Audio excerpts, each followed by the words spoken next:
So for any of you who have watched my video a couple weeks back about this Elantra here, you may have noticed that I complained a lot about how bouncy this thing is.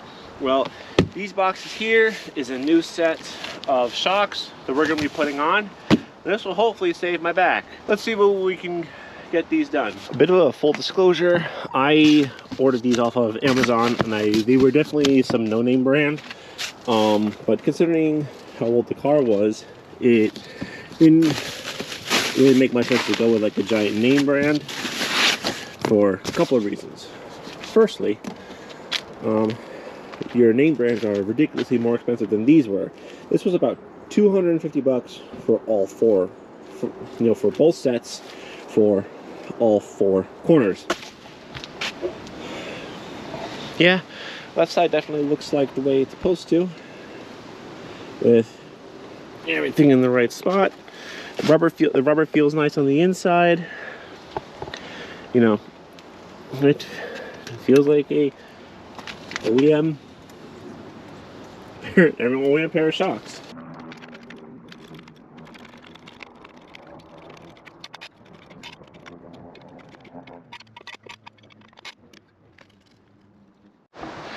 All right, parking brake is engaged. Got the jack stands on each side. We're up in the air, and getting another good look at these tires have definitely burnt these through. If you look under here, actually, it's some pretty bad sidewall wear. So definitely gonna have to get a set of new tires. These particular tires are 195 50/16s, and you can tell they're definitely a little stretched. So I'm thinking we can definitely get some like 225 50/16s up in here. We should definitely have enough room up here for some back spacing. Yeah, we definitely have enough room, definitely for some back spacing up here. Maybe we can fit a 225 50/16. That'll definitely square up the tires. It should hopefully handle 10 times better.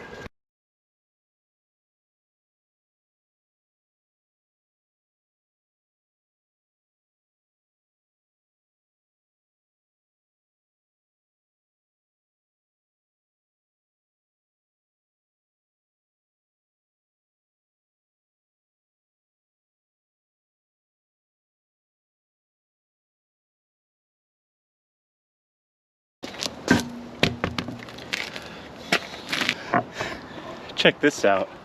So you can't really see it up there, but this is what we've been riding on. Just oh man, no wonder why the ride was so clunky. These are some universal aftermarket, just aftermarket coilovers. So we were probably riding on at least a 2 to 3 inch drop, and then it would just absolutely ride on these. Yeah, that's at least a couple inches. So this is definitely going to be a healthy change of pace. On the flip side, looking on the inside here, it looks like we've at least have new inner tie rods, new outer tie rods. This lower control arm has definitely been replaced. You can see that even the bracket is new, and pads and rotors have been replaced at least once, but definitely might be worth looking into. See if we might need to replace those in the future. But caliper squeezes in nice and smoothly, which is what we want, which is good.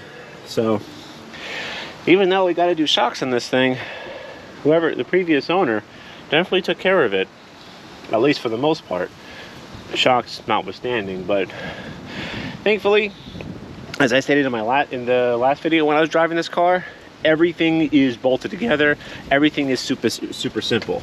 Literally all we got to do is undo this bolt, and on top we have these 3 bolts here, and the whole thing should just come undone.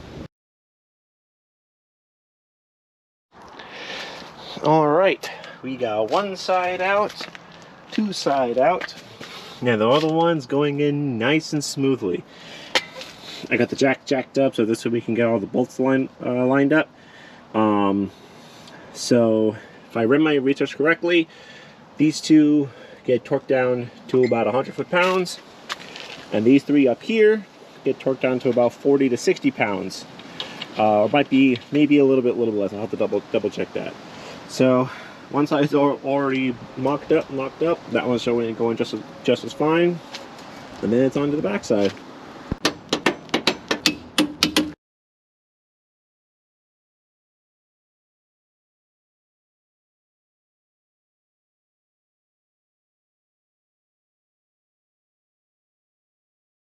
Yo man, I squatted my mom's car. The thing looks sick, bro. It looks so stupid. What's funny, I think, is at the exact same time. So, the front's done, obviously, as you can tell. It desperately needs an alignment because the wheel looks like that, the steering wheel looks like that, and the tire looks like that. But that's for either another day or if I'm luckily able to get to it today.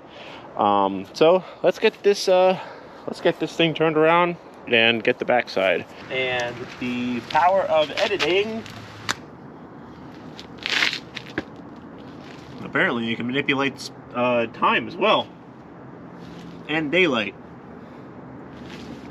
Take a guess how many hours went by in the comments down below. Because not even I don't know. Alright, so it's pretty much done for now. We still have to bring it to an alignment, but as you can see, it's a little bit late for that. So we're just going to do that first thing morning tomorrow. Alright, it is the next day. It is really cold out. Well, I have the hat on now. We are on our way to the alignment shop. And unfortunately, I forgot one of the attachments for my GoPro. So you're getting the handheld version. I could definitely say just by this little bit of driving, that the ride quality is monumentally better. I'm not bouncing around anymore. I'm not like vibrating in my seat like an absolute lunatic. So all in all, I'd say thumbs up for approval for me. So from here, it's just getting an alignment, and then getting a new set of tires, and then we'll be all set, more or less, at least until the next project comes along. It did not go as planned. So here's what ended up happening. So I got to the alignment shop, got everything pulled in. First thing they said was, we're not going to be able to do the alignment because of the tires. They're too bald. So we finally have. Not only do we have a new set of tires because these all ones were bald, so took care of that stone. But we finally got this thing aligned, and now it's as straight as an arrow. So that's going to be enough out of me. Like, share, and subscribe, and hopefully I'll see you guys next time.